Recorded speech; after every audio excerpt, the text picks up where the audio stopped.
অসহায়দের বাসনা করো ওহে খোদা পূরণ।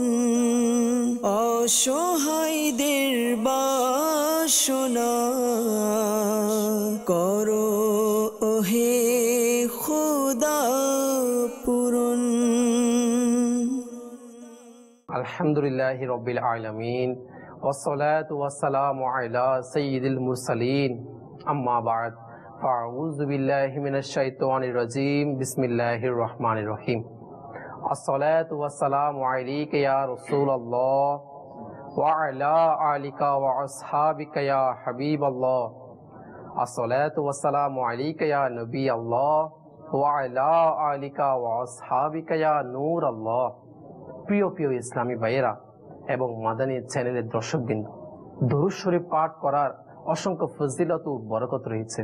তাই তো দাওয়াত ইসলামের প্রতিষ্ঠাতা শাইখে তরিকত আমির আহলে সুন্নত হযরত আল্লামা মাওলানা আবু বিলাল মোহাম্মদ ইলিয়াস আত্তার কাদেরী রজবী দামাত বরকাতুল আলিয়া তিনি উৎসাহ দিয়ে থাকেন যেন প্রতিটি জায়েজ কাজের আগে ও পরে আমরা যেন দরুদ শরীফ পাঠ করি।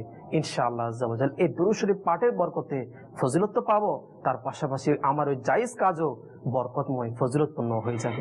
এবং আলহামদুলিল্লাহ আমির আহলে সুন্নাত দামাত বরকাতুল আলিয়া আরো উৎসাহ দিয়ে থাকেন দাওয়াত ইসলামের মধ্যে যারা বয়ান দরস দেয় যেন প্রত্যেক দরস বয়ান শুরুর আগে দরুদ শরীফ পাঠ করবে, তার সাথে সাথে যেন দরুদ শরীফের ফজিলত বর্ণনা করে, যেন অপর মুসলমান ভাই থেকে যেন দরুদ শরীফ পাঠের উৎসাহ সৃষ্টি হয়। আসুন সেই সুবাদে আমির আহলে সুন্নাত দামাত বরকাতুল আলিয়ার বাণীর উপর আমল করতে গিয়ে আপনাদেরকে একটি দরুদ শরীফের ফজিলত শ্রবণ করাই, যেটা শাইখে তরিকত আমির আহলে সুন্নাত দামাত বরকাতুল আলিয়া তার লিখিত রিসালা দরুদ শরীফের ফজিলত সম্পর্কিত জিয়ায়ে দরুদ সালাম এর মধ্যে তিনি নকল করেন। প্রিয় নবী রাসূল আরবি সাল্লাল্লাহু তাআলা আলাইহি ওয়া আলিহি ওয়াসাল্লাম ইরশাদ করেন, যে ব্যক্তি জুমআর দিন 200 বার দরুদ শরীফ পাঠ করবে, সুবহানাল্লাহ সুবহানাল্লাহ, ওই সৌভাগ্যবান ব্যক্তির 200 বছরের গুনাহকে আল্লাহ তাআলা মাফ করে দিবেন। কত বড় সৌভাগ্যবান যারা জুমার দিন এবং প্রতিদিন দরুদ শরীফের মধ্যে তারা লিপ্ত হয়ে যায়। আল্লাহ তাআলা আমাদেরকেও সেই সৌভাগ্য নসিব করুক। আসুন মহব্বত সহকারে একবার দরুদ শরীফ পাঠ করি। সাল্লু আলাল হাবিব সাল্লাল্লাহু তাআলা আলা মুহাম্মদ সাল্লাল্লাহু তাআলা আলাইহি ওয়া আলিহি ওয়াসাল্লাম। প্রিয় প্রিয় ইসলামী ভাইয়েরা এবং মাদানী চ্যানেলের দর্শকবৃন্দ, রুহানি চিকিৎসা অনুষ্ঠানে আবারও আরেকবার আপনাদের সামনে হাজির হয়েছি। আলহামদুলিল্লাহ এই অনুষ্ঠানের মধ্যে আমরা আপনাদের বিভিন্ন পেরেশানি, বিভিন্ন রোগ সম্পর্কে কল নিয়ে থাকি এবং আমাদের মাঝে মুবাল্লিগে দাওয়াত ইসলামে উপস্থিত থাকেন, যিনি আপনাদেরকে রুহানি চিকিৎসা, ঘরোয়া চিকিৎসা দেওয়ার কোশিশ করে থাকেন। এবং আলহামদুলিল্লাহ আজ্জা ওয়া জাল এই রুহানি চিকিৎসা অনুষ্ঠানের মধ্যে আমরা একটি বিষয় নিয়ে আলোচনা করে থাকি। এই বিষয় নিয়ে আলোচনা করার জন্য এবং আমাদের মাঝে প্রতিদিনের ন্যায় একজন মেহমান উপস্থিত থাকেন। ইনশাআল্লাহ আজ্জা ওয়া জাল আজকেও আমরা একটা বিষয় নিয়ে আলোচনা করব এবং আলহামদুলিল্লাহ আমাদের এই রুহানি চিকিৎসা অনুষ্ঠানের এবং আলহামদুলিল্লাহ প্রতিদিনের ন্যায় আমাদের মাঝে নাতকা ইসলামী ভাইও তশরিফ আনেন। তো ইনশাআল্লাহ আজ্জা ওয়া জাল আপনাদের কাছে আমি মাদানী অনুরোধ করব, আপনারাও এই অনুষ্ঠানের শুরু থেকে শেষ পর্যন্ত শরীক হওয়ার নিয়ত করে নিন। প্রিয় ইসলামী ভাইয়েরা এবং মাদানী চ্যানেলের দর্শকবৃন্দ, আমরা এই অনুষ্ঠানের মধ্যে একটা বিষয় নিয়ে থাকি তো সেই সুবাদে আজকেও আমরা ঈশা অনুষ্ঠানের মধ্যে একটা বিষয় নিয়েছি, সেটা হচ্ছে ফিতরা সম্পর্কিত। যে যেটা আমরা রমজানের শেষের দিকে আমরা যে ফিতরাটা দিয়ে থাকি, তো এই ফিতরা সম্পর্কিত মাদানী শ্রবণ করার জন্য আলহামদুলিল্লাহ আজ্জা ওয়া জাল আমাদের মাঝে মুবাল্লিগে দাওয়াত দিয়েছেন সেলিম ভাই রয়েছে। তো সেলিম ভাই, আজকে আমরা ফিতরা সম্পর্কিত বিষয় নিয়েছি, তো এই ব্যাপারে আপনি আমাদেরকে কি মাদানী ফুল পেশ করতে চান? মাদানী চ্যানেল দর্শকবৃন্দ দেখে আছে আপনারা কি মাদানী ফুল দিচ্ছেন এবং কি রুহানি চিকিৎসা দিচ্ছেন? আলহামদুলিল্লাহি রাব্বিল আলামিন ওয়াসসালাতু ওয়াসসালামু আলা সাইয়্যিদিল মুরসালিন আম্মা বা'দু ফাআউযু বিল্লাহি মিনাশ শাইতানির রাজীম বিসমিল্লাহির রহমানির রহিম। যে দেখুন কাউসার মাশাআল্লাহ, যে আজকে যে বিষয়টা নেওয়া হয়েছে ফিতরা সম্পর্কে, এটা আমাদের জন্য অনেক বড় একটি গুরুত্বপূর্ণ বিষয়, যেটা আমাদের শেখাটা জরুরি। তো আলহামদুলিল্লাহ আজ্জা ওয়া জাল অনেক সাদকা রয়েছে, সাদকায়ে নফল রয়েছে, ওয়াজিবাত রয়েছে, বিভিন্ন ধরনের সাদকা রয়েছে। তার মধ্যে একটি সাদকা হচ্ছে সাদকায়ে ফিতর। আচ্ছা, তো সাদকায়ে ফিতর বলা হয় কাকে? যে সাদকাটা রমজান শেষে ঈদের নামাজের পূর্বে আদায় করা হয়, ওই সাদকাকে সাদকায়ে ফিতর বলা হয়। জি, মুফতি মুহাম্মদ খলিল খান বরকাতি রহমতুল্লাহ তাআলা আলাইহি বলেন, অর্থাৎ সাদকায়ে ফিতরটা রমজান শরীফের সাদকা। সুবহানাল্লাহ। সাদকায়ে ফিতরটা কিসের সাদকা? যে আমাদের রমজান শরীফ রোজা রাখি, এর রোজার সাদকা হচ্ছে কি সাদকায়ে ফিতর। এমনি সাধারণত দেখা যায় আমাদের শরীরে বিভিন্ন সদকা রয়েছে, বিভিন্ন কিছু সদকা রয়েছে, ঠিক রমজানের সদকা হচ্ছে আচ্ছা এই যে ফিতরটা, সাদকায়ে ফিতরটা। আচ্ছা, এটা কেন দেওয়া হচ্ছে, মানে এই সাদকায়ে ফিতরটা রমজান শরীফের মধ্যে কেন করা হয়েছে? এর কারণ হচ্ছে যে এই রমজান শরীফের মধ্যে আমরা হয়তো বা না বুঝে শয়তানের ধোঁকায় পড়ে যে অহেতুক কথাবার্তা, মিথ্যা, গীবত, যে চোখের গুনাহ, হাতের গুনাহ, এক কথায় গুনাহ হয়ে যায়। তো ওই গুনাহের কাফারা স্বরূপ যে সাদকায়ে ফিতরকে রমজান শরীফের অর্থাৎ রোজাকে এই পবিত্র করার জন্য, যে আমরা যে গুনাহ করেছি, যে না বুঝে আমাদের ভুল ত্রুটি হয়ে গিয়েছে, ওই ভুল ত্রুটিকে মাফ করার জন্য, যে ওই ভুল ত্রুটি থেকে আমাদের রোজাকে পবিত্র করার জন্য এই সাদকায়ে ফিতর। আচ্ছা, মাশাআল্লাহ। প্রিয় ইসলামী ভাইয়েরা এবং মাদানী চ্যানেলের দর্শকবৃন্দ, আমরা মোবাইল লিগে দাওয়াত ইসলাম থেকে জানতে পারলাম যে আমরা সাদকায়ে ফিতর দিয়ে থাকি, যেটা আমরা রমজান শেষে এবং ঈদের নামাজের পূর্বে। এটা আমাদের নিজের লাভের জন্য, যেটা আমরা হয়তো দেখা যায় রমজানের মধ্যে আমাদের বিভিন্ন ধরনের গুনাহ হয়ে যায়, এই গুনাহকে মানে মোচন করা একটা কাফারা স্বরূপ এই আমরা যে সাদকা এটা ফিতর দিয়ে থাকি। তো আল্লাহ তাআলা আমাদেরকে এটা বুঝার এবং আমল করার সে তৌফিক দান করুক। জি, আমাদেরকে কল শুনিয়ে দিন। থেকে বলছি, সমস্যাটি হলো যে আমি মানে পাঁচ ওয়াক্ত যতটুকু করে আল্লাহর রহমতে নামাজ পড়ি, কিন্তু নামাজের আগ্রহ আমার দিনের ভিতরে কিভাবে আসবে, এটা রুহানি চিকিৎসা, আর গুণের কাছ থেকে কিভাবে বাঁচা যায়, সৎ পথে কিভাবে সত্য কথা বলা যায়, এটি একটা রুহানি চিকিৎসা। আমল করলে যে আমি গুণের কাছ থেকে বাঁচতে পারবো, যে নামাজের যদি আগ্রহ। জি, ধন্যবাদ। মোহাম্মদ সাজ্জাদ হোসেন ভাই নারায়ণগঞ্জ থেকে আমাদেরকে ফোন করেছেন। আপনি বলেছেন যে আপনি নামাজ পড়েন, ইবাদত করেন, কিন্তু আপনি এর প্রতি আগ্রহ বৃদ্ধির জন্য আপনি আমাদের কাছ থেকে রুহানি চিকিৎসা চেয়েছেন। আসলে আগ্রহ থাক আর নাই থাকুক, আমাদেরকে অবশ্যই ইবাদত বন্দেগী করতে হবে, না 5 ওয়াক্ত নামাজ পড়তে হবে এবং শরীয়তের যেই হুকুম আহকাম দিয়েছে তার উপর চলতে হবে, সেটা আমাদের আগ্রহ হোক বা নাই হোক। আর একটি কথা হচ্ছে, আপনি করতে থাকুন, ইনশাল্লাহ নামাজ পড়তে থাকুন, ইবাদত বন্দেগী করতে থাকুন, ইনশাল্লাহ আস্তে আস্তে এর প্রতি ভালোবাসা সৃষ্টি হয়ে যাবে, আল্লাহ তাআলার দয়ায় আগ্রহ সৃষ্টি হয়ে যাবে। যেমন নামাজ তো ফরজ, এটা তো পড়তে হবে, কিন্তু শয়তান তো চাইবে না আমার মনে ওয়াসওয়াসা দিবে যে না তুমি পড়িও না। জি জি জি, এটা তো শয়তান চাইবে, কিন্তু আমাদেরকে অবশ্যই শয়তানের সেই ওয়াসওয়াসার দিকে খেয়াল না করে আমাদেরকে আল্লাহ তাআলার হুকুম অনুযায়ী কাজ করতে হবে ইনশাআল্লাহ। তো আপনি ভাই, আমি আপনাকে রুহানি চিকিৎসা দেবো যে আপনি প্রতিদিন 70 বার আস্তাগফিরুল্লাহ আস্তাগফিরুল্লাহ আস্তাগফিরুল্লাহ এটি পড়তে থাকুন, অথবা আস্তাগফিরুল্লাহুল আযীম ওয়া আতুবু ইলাইহি এটি পড়তে থাকুন। ইনশাআল্লাহ আল্লাহ তাআলার দয়ায় যে আপনার ইবাদতের প্রতি আগ্রহ সৃষ্টি হবে, শয়তানের ধোঁকা থেকে আপনি বাঁচতে পারবেন এবং আরো অনেক ফজিলত আপনি এর মধ্যে পাবেন। তো আপনি প্রতিদিন ইস্তিগফার আস্তাগফিরুল্লাহ পাঠ করুন কমপক্ষে 70 বার। যদি বেশি হয় 100 বারও পড়তে পারেন, এটা আপনার আপনার উপর করবে। তো আপনি এটার উপর আমল করুন, ইনশাআল্লাহ আল্লাহ তাআলা চাইলে আপনার ইবাদতের প্রতি আরো আগ্রহ সৃষ্টি হবে ইনশাআল্লাহ। আল্লাহ তাআলা আমাদেরকে উৎসাহ সহকারে ইবাদত করার তৌফিক দান করুন। আমিন। পরবর্তী কল শুনিয়ে দিন।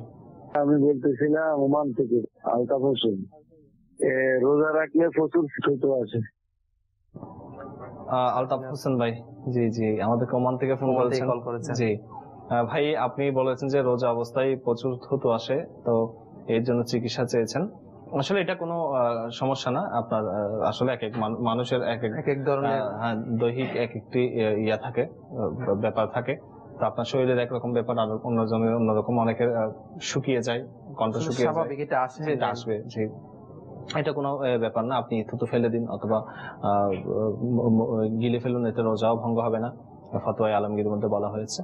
তো আপনি অথবা থুতু ফেলে দিন, এটা মুখে ইয়াতে রাখুন, কিন্তু কোনো অসুবিধা হবে না ইনশাআল্লাহ। প্রিয় ইসলামী ভাইয়েরা এবং মাদানী চ্যানেলের দর্শকবৃন্দ, আজকে আমরা একটা বিষয় নিয়েছিলাম যে সাদকায়ে ফিতর সম্পর্কিত, এবং আমরা কিছুক্ষণ আগে মোবাইল লিগে দাওয়াত ইসলামী থেকে শ্রবণ করছিলাম সাদকায়ে ফিতর এটা কখন দেওয়া উচিত এবং এটা আমাদের কি উপকারী রয়েছে। আমি ইনার কাছে আবারও যাবো। সেলিম ভাই, এই যে সাদকায়ে ফিতর যেটা আমরা দিয়ে থাকি, এটার ফজিলত কি রয়েছে, যেমন আমরা যে দিই?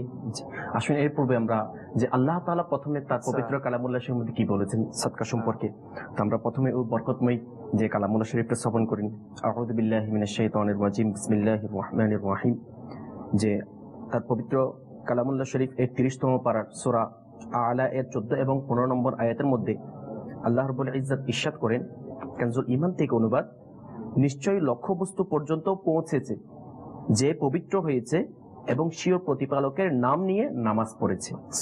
সদরুল আফাজুল হযরত আল্লামা মাওলানা সৈয়দ মুহাম্মদ নাঈমউদ্দিন মুরাদাবাদী রাহমাতুল্লাহি তাআলা আলাইহি খাজাইনুল ইরফানে এই আয়াতে কারিমের আলোকে লিখেন, এই আয়াতের তাফসীরে এই কথা বলা হয়েছে যে, তো এখান থেকে আমরা বুঝতে পারলাম যে এই সাদকা ফিতর সম্পর্কে হুকুমটা কে দিয়েছেন?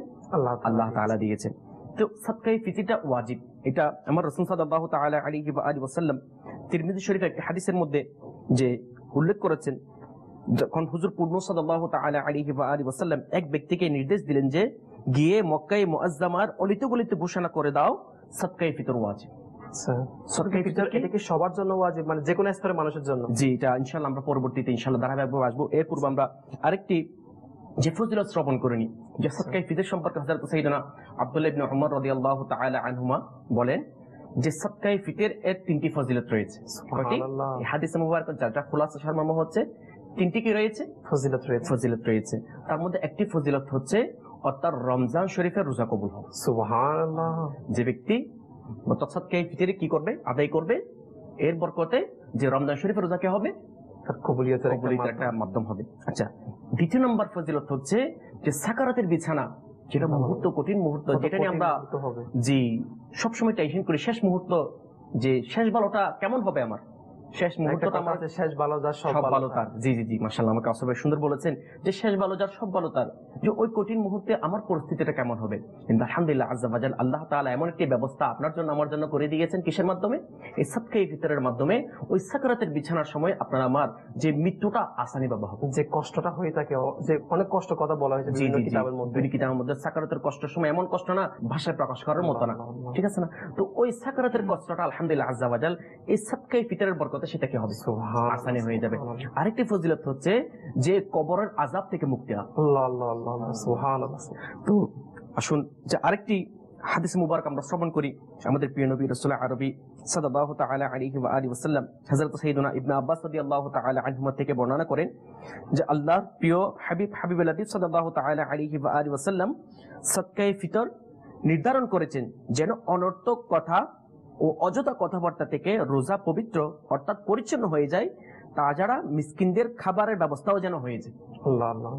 দেখুন আমার রাসূল সাল্লাল্লাহু তাআলা আলাইহি ওয়া সাল্লাম যারা রোজা রেখেছেন, যারা পয়সাওয়ালা অর্থাৎ সম্পদশালী, তাদের উপরে ইহসান করেছেন এই সাদকায়ে ফিতরের মাধ্যমে। পাশাপাশি যারা গরিব অসহায় তাদের উপরে কি করেছেন, ইহসান করেছেন। যে আমাদের প্রিয় নবী সুন্দর মডেল, হ্যাঁ জি, কেমন দয়া আপনারা শ্রবণ করতেছেন যে কি কত ফজিলত যারা সাদকায়ে ফিতরটা দিয়ে থাকে, এবং এটা সাদকায়ে ফিতর দেওয়ার মাধ্যমে রমজানে আমরা যে কত কষ্ট করে আল্লাহ তাআলা সওয়াব হাসিলের জন্য রোজা রেখে থাকি, এই রোজাগুলো কবুল হওয়ার একটা মাধ্যম বলা হয়েছে। এবং আরো কত বড় ফজিলত সম্পন্ন বলা হচ্ছে, এই যে ফজিলত বর্ণনা করলেন যে যারা সাদকায়ে ফিতর দেবে তাদের কবরের যে আযাব, কষ্ট, কত কষ্ট হবে এই ছোট্ট কবরের মধ্যে, মাফ হওয়ার একটা মাধ্যম।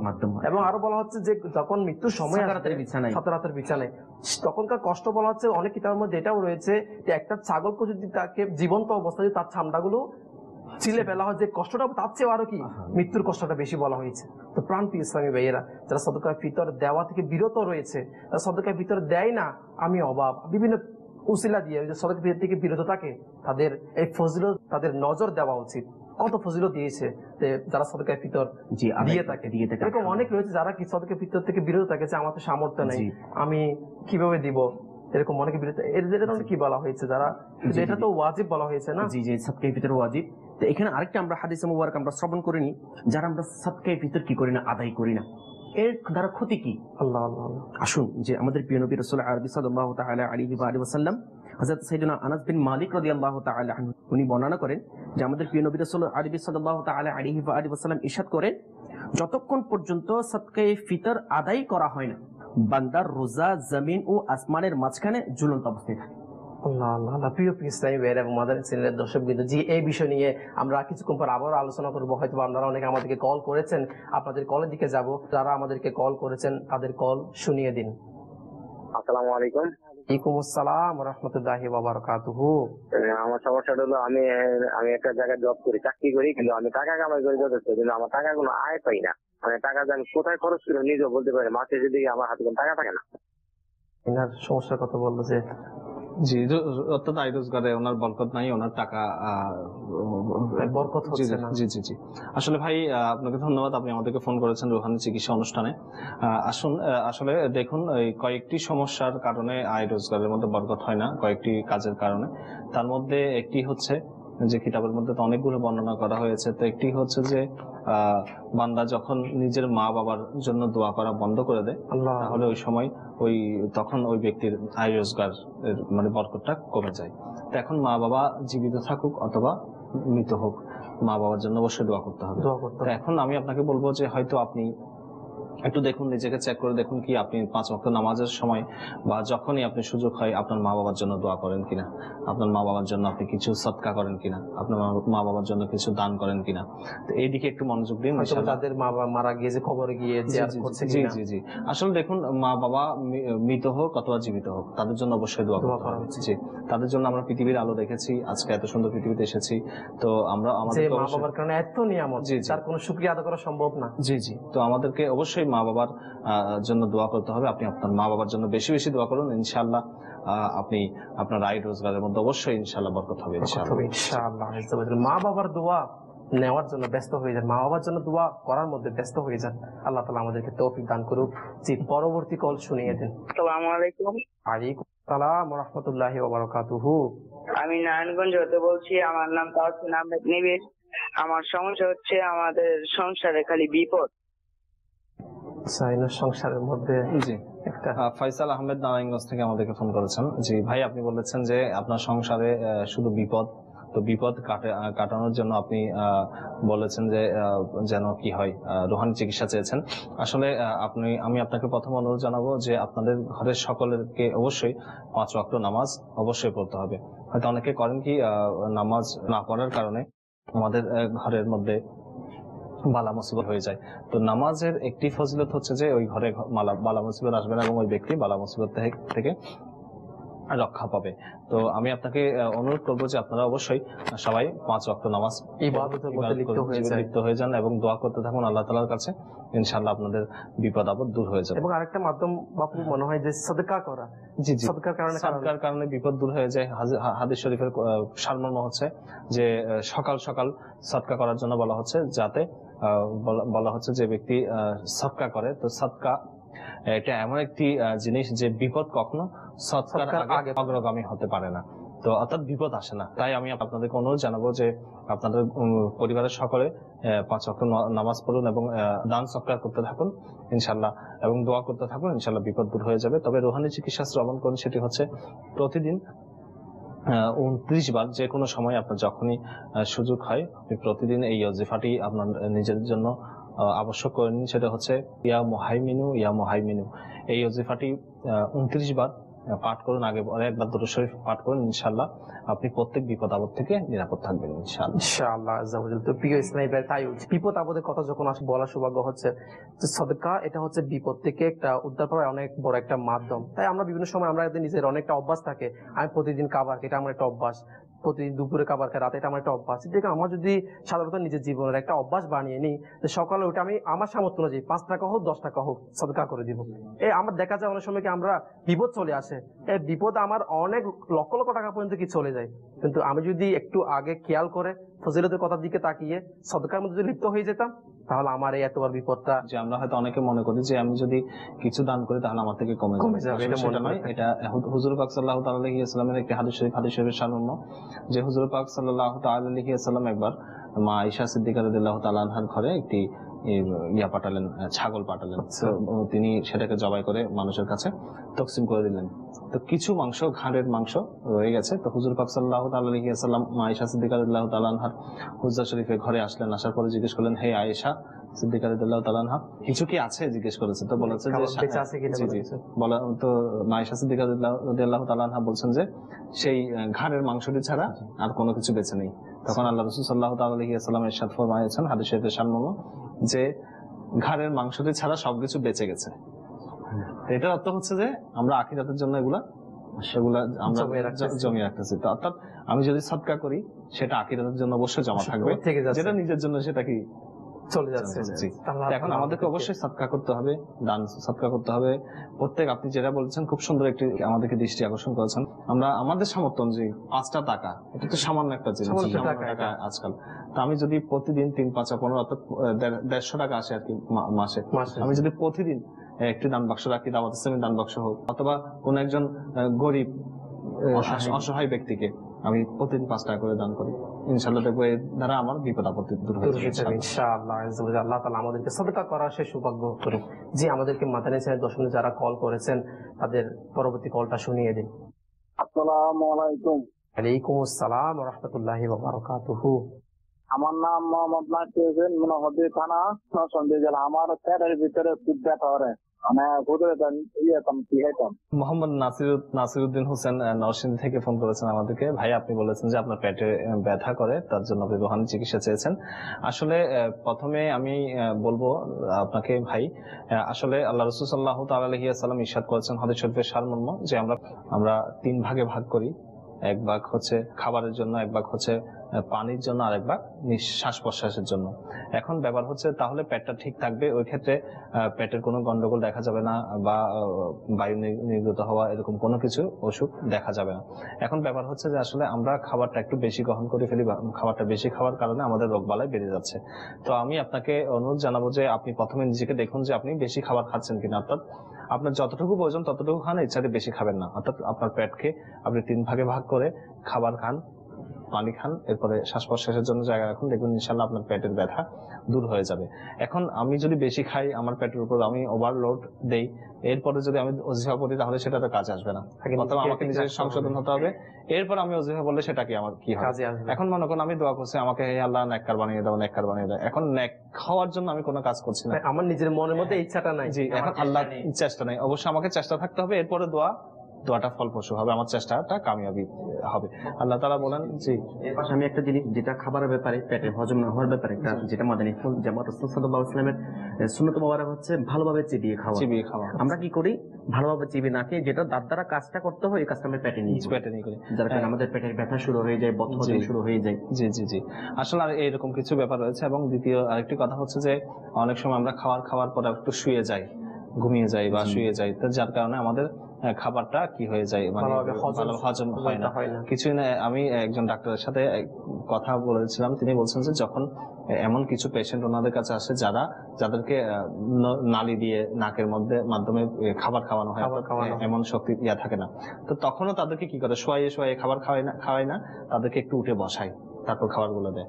তো দেখুন, এর মধ্যে কিন্তু আল্লাহ রাসূল সাল্লাল্লাহু আলাইহি ওয়াসাল্লামের একটি সুন্নাত, মহান সুন্নাত হচ্ছে আল্লাহ রাসূল সাল্লাল্লাহু আলাইহি ওয়াসাল্লাম ইরশাদ করেছেন আমরা যেন খাবারের পরে, মানে খাবার খাওয়ার সময় হেলান দিয়ে ট্যাগ লাগিয়ে না খাই। তো বিজ্ঞান বলছে যে যদি কেউ ট্যাগ লাগায় তাহলে তার পাকস্থলীর ক্রিয়াটা বন্ধ হয়ে যায়। এখন আমি যদি খাবার খাই ট্যাগ লাগিয়ে, চেয়ারে বসে বা যেখানে বসে আমি ট্যাগ লাগিয়ে যদি খাবার খাই, তাহলে আমার পাকস্থলীর ক্রিয়া বন্ধ হয়ে যাবে, আমার খাবারগুলো সেখানে গিয়ে সেই জিনিসটাকে ডাইজেস্ট করবে না, যার কারণে আমার পেটে ব্যথা বা বিভিন্ন গ্যাস সৃষ্টি হবে। এখন আল্লাহ রাসূল সাল্লাল্লাহু আলাইহি ওয়াসাল্লাম তো 1400 বছর আগেই বলে দিয়েছেন। এখন মেডিকেল সায়েন্স এটার উপর কি করছে যে আমরা যদি খাবার খাওয়ার সময় যদি আমরা হেলান নালী ট্যাগ না লাগাই, তাহলে আমাদের পেটের ক্রিয়াটা ঠিক থাকবে, সচল থাকবে, এবং খাবারের পরপর যদি আমরা না সই, আমাদের খাবারের যে প্রক্রিয়াটা এটাকে হজম করার জন্য সেটা ভালো থাকবে। আমার কথা থেকে বুঝতে পারলাম যে আমরা এক কথা, যদি আমরা মুসলমান, আমি মুমিন, আমি সুন্নত অনুযায়ী সুন্নত কাজ আমি আপন করে নিতে পারি, আমার শত আসলে দেখুন, ইসলাম তো পরিপূর্ণ একটি জীবন ব্যবস্থা।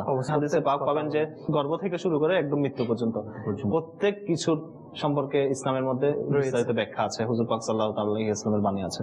তো যাই হোক, আল্লাহ তাআলা আসানি দান করুক, আপনার পেটের ব্যথা দূর করে দিক। আপনি খাওয়ার পরে যদি আপনার পেট ব্যথা করে, তাহলে আপনি এই ওজিফাটি পাঠ করবেন, সেটি হচ্ছে ইয়া মুহই ইয়া মুহই ইয়া মুহই। এই ওজিফাটি 7 বার পরে, আগে পরে একবার দরুদ শরীফ পড়ে আপনার পেটের মধ্যে আপনি যেখানে ব্যথা সেখানে আপনি ফুঁক দিন, এবং ইনশাআল্লাহ এর দ্বারা আপনি উপকার পাবেন। যতদিন পর্যন্ত আপনার পেটের অসুখ ভালো হয়নি ততদিন পর্যন্ত এমন করতে থাকুন, ইনশাআল্লাহ আল্লাহ তাআলা চাইলে আপনি শিফা পেয়ে যাবেন। তো মাদানী চ্যানেলের দর্শকবৃন্দ, আজকে আমরা একটা বিষয় নিয়েছিলাম সাদকায়ে ফিতর নিয়ে। তো কিছুক্ষণ আগে আমরা মোবাইলে দাওয়াত ইসলাম থেকে শ্রবণ করছিলাম সাদকায়ে ফিতর না দেওয়ার কি ক্ষতি রয়েছে সে সম্পর্কে। জি, তো কাসুরের পাশে আমি আরেকটা জিনিস যে একটু খেয়াল করে দিতে চাই যে মাদানী চ্যানেলের দর্শক শ্রোতাকে, যে বর্তমান সময়ে আমরা যে সদকায়ে ফিতর কিভাবে দিই, যে আমরা অনেকেই জানি না যে যেটা সদকায়ে ফিতর এটা ওয়াজিব, আমাকে দিতেই হবে, কিন্তু আমি আদায় করছি না। আচ্ছা, আমরা তো আদায় করছি না, এটা একটা সাবটার, এটা আলাদা একটা দল। আবার এমনও কিছু ব্যক্তি রয়েছে যে আমি কিন্তু সদকায়ে ফিতর খাওয়ার যোগ্য না, কিন্তু আমি খেয়ে ফেলছি। তো সদকায়ে ফিতর কার জন্য ওয়াজিব? বলা হচ্ছে যার উপর যাকাত ওয়াজিব ফরজ হয়েছে ওই ব্যক্তির উপর সদকায়ে ফিতর ওয়াজিব, অর্থাৎ যার থেকে নিসাব পরিমাণ সম্পদ রয়েছে তার উপর কি যে সাদকায়ে ফিতর কি হয়েছে, ওয়াজিব হয়েছে।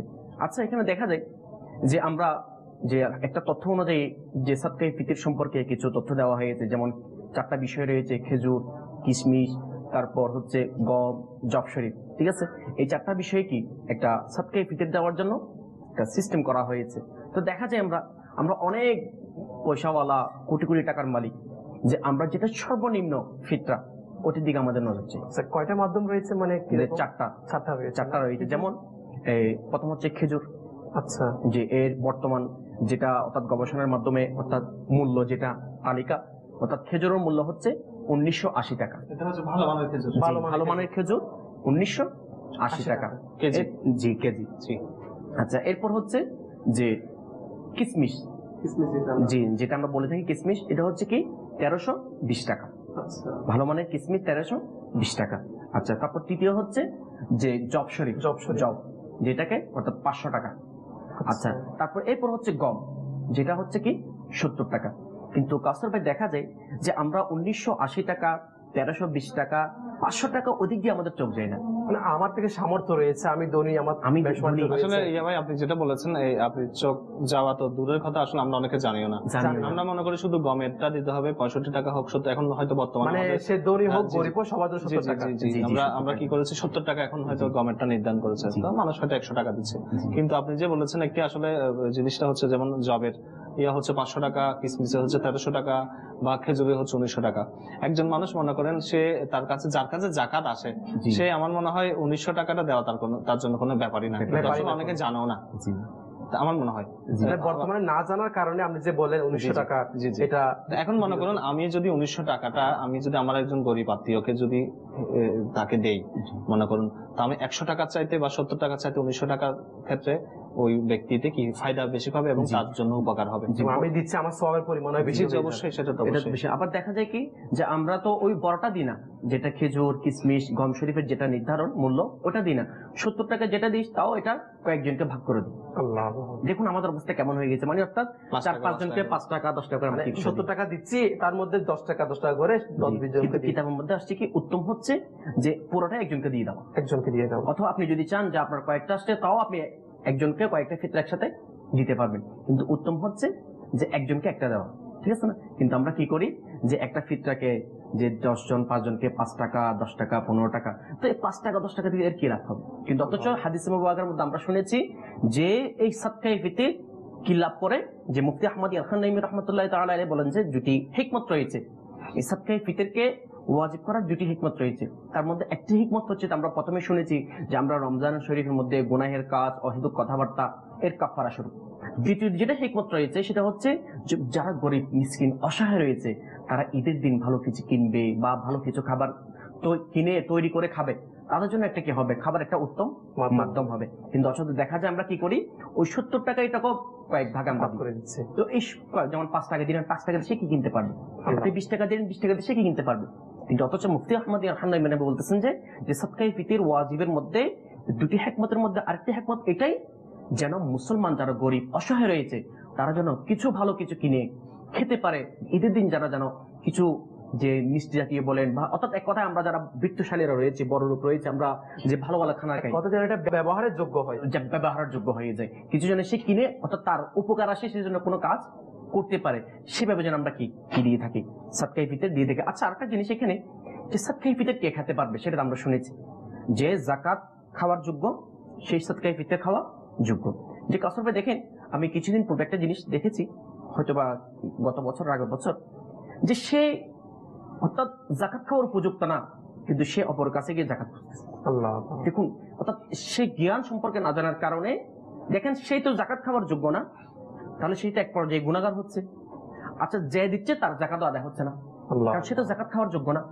ঠিক তেমনি ভাবে আজকে না জানার কারণে, ভুল হওয়ার কারণে আজকে সাদকায়ে ফিতর আমরা কি, যে সাদকায়ে ফিতর খাওয়ার জন্য যোগ্য না, তাকে আমরা কি। আচ্ছা, এখানে একটা ব্যাপার হচ্ছে সেলিম ভাই, আমি চাচ্ছি মাদানী চ্যানেলের দর্শকদেরকে একটু দৃষ্টি আকর্ষণ করার জন্য। তো অনেকে আমরা কি করি, সৈয়দ বংশীয় যারা আছে তাদেরকে যাকাতটা দেয়, এটা কিন্তু আদায় হবে না। একটা হচ্ছে আদায় হবে, দ্বিতীয় কথা হচ্ছে যারা সৈয়দ তাদের জন্য সদকা নেওয়া বা যাকাত নেওয়া এটার অনুমতি নেই। অনেকে জানেও না যে আমি সৈয়দ বংশ, তার জন্য এটা সৈয়দ বংশধরের জন্য এটা হারাম। অনুমতি নেই। তো অনেকে যারা সঈদ বংশীয় লোক আমাদেরকে শুনছেন আমাদের কথা, তারাও সাদকা বা জাকাত নিজে গ্রহণ করবেন না, এবং যারা দিচ্ছেন তাদেরকেও অনুরোধ করবো তারাও সঈদ বংশীয়দেরকে জাকাতটা না দেওয়ার জন্য। যাদেরকে আমরা সৈয়দ মোহাম্মদ বলে থাকি ধরনের, সৈয়দ মোহাম্মদ না, যারা সৈয়দ বংশ যারা রয়েছে আর কি। যারা রয়েছে জি জি, যারা দাওয়াত আমার আমির আল ইসলাম বাপ্পু শরীফ ডাকে তাদেরকে মহব্বত করে, মাশাআল্লাহ, ঠিক আছে না? তো ওদেরকে আচ্ছা, পাশাপাশি ইনশাআল্লাহ আমরা যে আমাদের ফয়জানের রমজান যে কিতাবটি আলহামদুলিল্লাহ আমার শেখ তরিকাত আমির আল ইসলাম আমাদেরকে উপহার দিয়েছেন এই ফিতনা ফিসাদের যুগে, আমাদের যে রমজান শরীফ সম্পর্কে, যাকাত সম্পর্কে, ফিতনা সম্পর্কে অনেক জ্ঞানের অভাব আজকে আমরা তো না জানার কারণে এই ভুলগুলো আমরা করছি। যেমন ধরুন আজকে বাপ্পু এখন কথা বললো একটা, যে এটা অনেক বড় একটা বিষয়, গুরুত্বপূর্ণ বিষয় আমাদের জন্য, সমাজ বর্তমান সমাজের জন্য, যে আওলাদ রাসূল ওনারা হচ্ছেন আমাদের মাতার তাজ, ওনারা তো আমাদেরকে দান করবেন, আমরা কিভাবে ওনাদেরকে দান করবো? এবং আজকে সেই জ্ঞানটা আমাদের নেই। মানে এক কথা আমাদের এই জ্ঞানটা খুব কম। আমি জাকাত আমার ফিতরা কাকে দিব, কে আমার জাকাত ফিতরা খাওয়ার যোগ্য।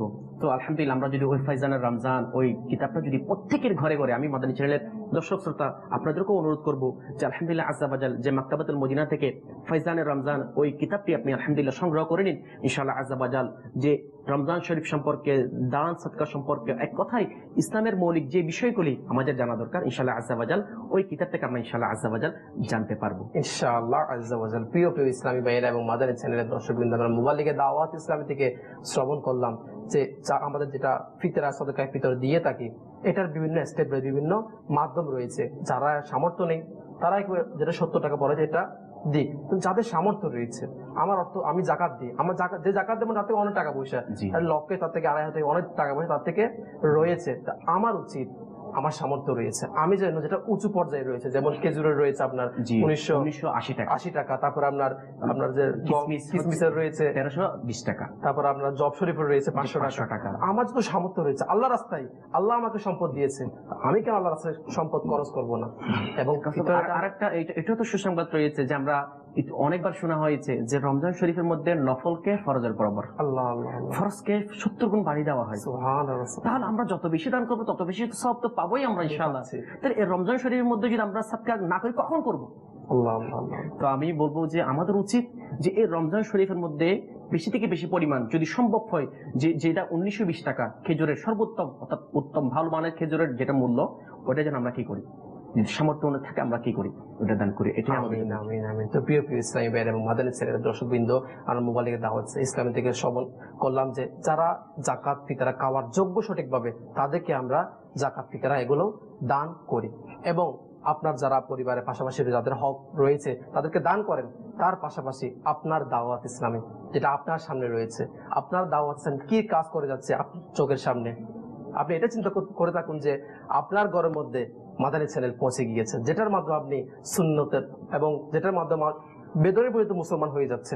কত কাজ আলহামদুলিল্লাহ, আপনি শুনে খুশি হবেন। এই দাওয়াত ইসলামীর প্রায় সারা দুনিয়াতে 3000-এর চেয়েও বেশি মাদ্রাসা রয়েছে, যেই দাওয়াত ইসলামের থেকে ডেইলি কোটি কোটি টাকা খরচ হয়।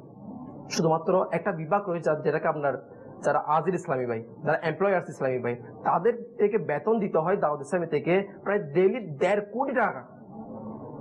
তাহলে চিন্তা করে দেখুন, এই দাওয়াত ইসলামী থেকে আরো 102টা ডিপার্টমেন্ট রয়েছে, এগুলো থেকে সবগুলা মিলে কত কোটি কোটি টাকা খরচ হবে। তাই এই দাওয়াত ইসলামীকে আপনি আপনার জাকাত ফিতরা মন খুলে দান করুন। আল্লাহ তাআলা আমাদেরকে দাওয়াত ইসলামীকে জাকাত ফিতরা দান করার সেই সৌভাগ্য নসিব করুন। মাদানী চ্যানেল দর্শক যারা কল করেছেন, কয়েকটা কল আমাদেরকে শুনিয়ে দিন।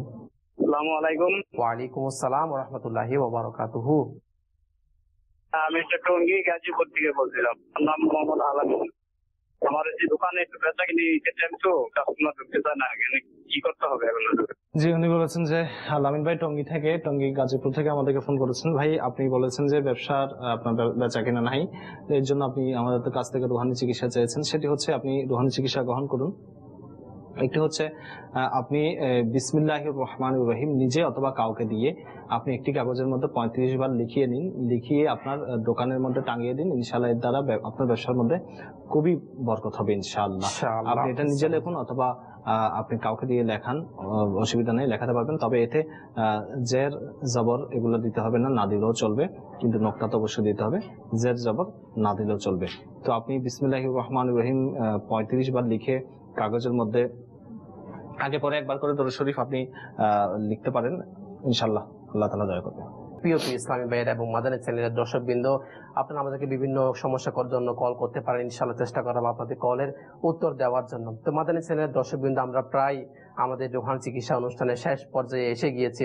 আলহামদুলিল্লাহ, আজকে আমরা মুবাল্লিগা দাওয়াত ইসলামী থেকে সদকায়ে ফিতর সম্পর্কিত মাদানী ফুল শ্রবণ করেছি। সদকায়ে ফিতর আমরা কাকে দিতে পারবো, সদকায়ে ফিতর যখন আমরা দিব কিভাবে দিব, কাদের কি যেমন সামর্থ্য রয়েছে, 70 টাকা দিব, যদি তার বেশি সামর্থ্য রয়েছে আমি 1320 টাকা দিই, 500 টাকা দিই, 1900 টাকা দিই। আল্লাহ তাআলা আমাদেরকে সদকায়ে ফিতর উত্তম ভাবে মন খুলে দিল খুলে দান করার সে সৌভাগ্য নসিব করুক। এবং পাশাপাশি আপনার এই দাওয়াত ইসলামীকেও, যে আমি বললাম, এই দাওয়াত ইসলামীকেও আপনি দেওয়ার সে নিয়ত করে নিন। আল্লাহ তাআলা আমাদেরকে সদকা করার, দান করার সে সৌভাগ্য নসিব করুক। অসহায়দের বাসনা করো ওহে খোদা পূরণ, অসহায়দের বাসনা করো